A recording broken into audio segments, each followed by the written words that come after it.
Guys, andito na tayo ngayon kung saan nasa cottage na yung nagse-celebrate ng birthday si Ate Leng. Ayun, si Ate Leng, siya si trivia lang po, pinanganak siya ng June 12. Pangalan po niya ay Rizalyn.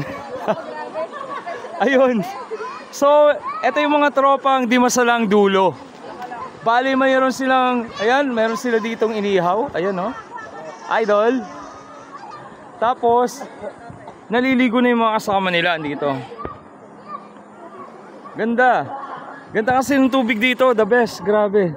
Ang linis. Dito sila ngayon sa Paraiso. Paraiso. Paraiso. Ano? Basta Paraiso to eh. Paraiso.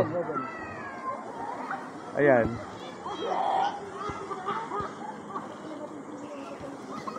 Kaway-kaway po kayo. Yan. Yan, more birthdays po para kay Ate Leng. Ayun. God bless po.